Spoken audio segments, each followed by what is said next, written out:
حرم شریف میں انشاءاللہ آپ جو بھی عبادت کریں گے، قضا نماز پڑھیں گے یا ادا پڑھیں گے، 1 کا لاکھ ملے گا۔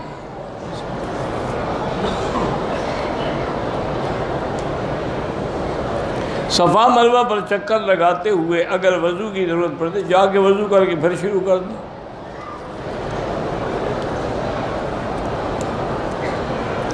ہم جس ہوٹل میں رہتے ہیں اس کے سامنے مسجد ہے، بہرحال اگر آپ حرم نہ پہنچے اس مسجد میں بھی پڑھیں گے انشاءاللہ تو 1 کا لاکھ تو ملے گا، وہ بھی حدود حرم میں ہے۔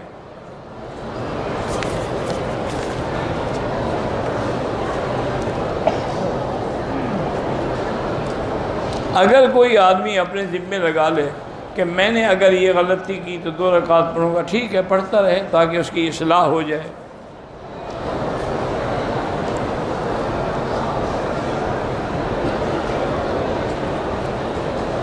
کہتا جی کہ میں حضرت پیر ذوالفقار صاحب مدد ذلہ کی تقریریں سنتا ہوں اور جو حدیث یا وظیفہ بیان کرتے ہیں ان کو میں لکھ رہا ہوں، اچھا کر رہے ہیں، لیکن جب مسودہ مکمل ہو جائے تو کسی عالم کو دکھا دیں تاکہ اس میں کوئی غلطی نہ ہو۔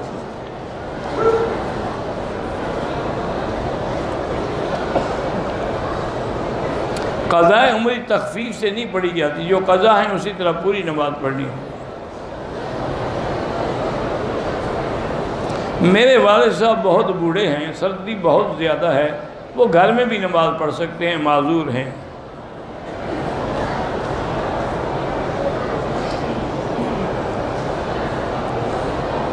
اگر ہم لوگ مونگ پھلی کاشت کرتے ہیں، جب اترتی ہے تو ریٹ کم ہوتا ہے، تو 2-4 مہینے کے بعد ہم بیچتے ہیں، کوئی بات نہیں، ٹھیک۔